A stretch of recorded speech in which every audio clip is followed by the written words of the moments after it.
ka thian du tak he thil hi ngai tua puil se kan dua enga tinge pathian lampang thila hian kan phur vak lawa enga tinge bible chiar te tlom trai te in khom te hi kan pe tak tak lo kan ti chuan kan tharau nu na chaw ti chu kan hria te ro ma se eng tinge kan ti chakang ti lai tak hi kan buan ani to in ka hria eng tinge bible ta tui tak kan chhir liam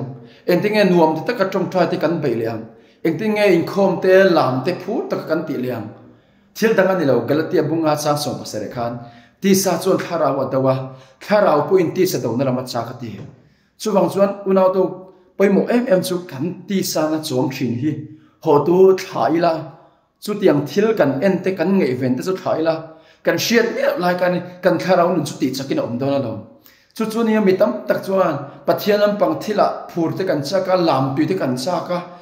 bible chiar tu te kan chaka ma se kan tu lo ra seng kan tum thin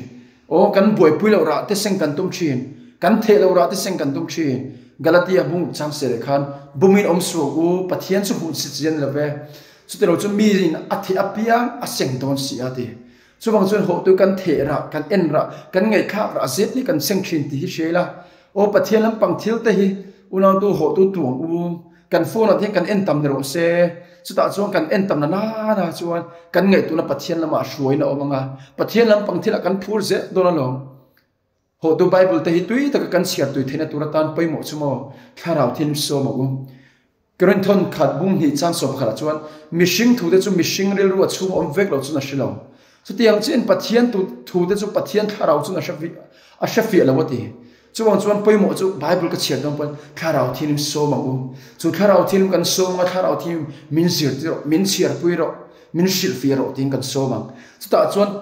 unaw to ke ma ni lam pangpo ashil fi na dong thei turin uluk takin kan cherang chu tro chu ta rang te chuan ni pathian thuwa te hote cham khat pon minon pol to chuan ke ma ni nun hi min vong tak ani chu eng tik nge pathian oi shin number eng tik nge pathian in punai chan number unaw to mi than ka chu mi than khat kal tlanga o tu shil tu te kal tlang chawa in oi nun tum te kan von tam tak em tro chu tiang nu na chu unaw to tu shil tu te na soi nun lo chuan ke ma ni nge pokan tharau na chaw so bang so ke ma ni kal tai midang te chema te tum ve toila chu ta tang te chuan unaw to midang te nun kan tuai thar do lo mitam tak chu tu emo kal tanga in oi nun reng kan tum tu emo sarman kal tanga in oi nun reng te kan tum ni lo ke ma kal tang hian ka chung ko hi oi nun ven lo ni ro se ka thian te nge pu oi nun lo ni ve ro se unaw to chu niang kal tang chun lo he ke ma ni ti sana kan lo chom lo zel ka lang hian pathian lampang thila kan lo phur zel maya lo nia chu dinga pathian lampang kan phur chuan unaw to pathian o hriat tur om zela amma ka de pathian thu phai chu kan hriat to sa poi ke ma nia a tharina silfian a thar kan dong zela he kan ring tu ni alo nuam em thina ne chu tiang tur tan chun ho tu lalpa nen in pol tak ka chun lu tila unaw to minga tong trai sakli mai ni lo ka ti thin kha a minga bible siar chapchi ani lo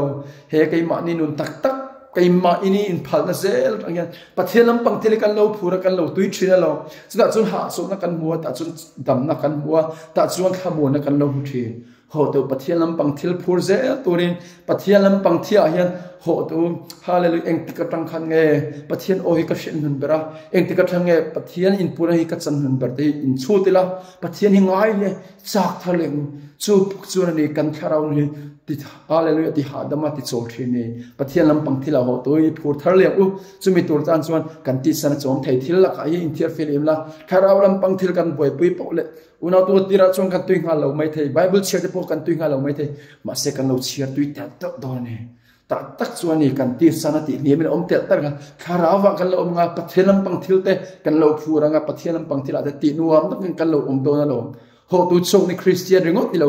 unaw tu ka tu na christian nila kan om na huna pia nga lal par ma zawa nga hallelujah amen nga ya kan ni thin zong zok te abawanga chiang kan lo tui zo lo ni chon ho tu ana sign baila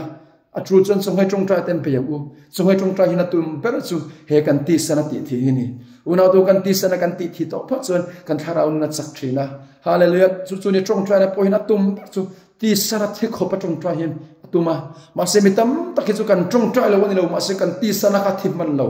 ho tu kan buai pui thin ho mai lal isu onem du om lo ri khopin lal pa nen in pola nung tak tak kheng khopin chu tiang chuan na tu hallelujah fa te nun te ka shwaila a minga trong tra ya a minga chan vo len chu mai lo a minga shwai tu chan vo chel mai ni lo lalpanin in pon nung tak nei tu re hallelujah amen kan leng du thin kan in kom thin tia una tu lalpa o ko sia lalpa in pon thar ka cham ka tong trai la lalpa ni man bia chutiang nun chu thengila hallelujah hering kan ring tu ni avan dom don chutiang nun kan nei phat chuan kan chung ko adam ma keima ni mal nu da manga lalpanin in pon nung a chuan hallelujah amen una tu apia abak zel sak ning kan khatanga lalpal pang thileng kan phur zel don lom chutiang tora tan chuan lalpan min som ani lalpan ma som chero se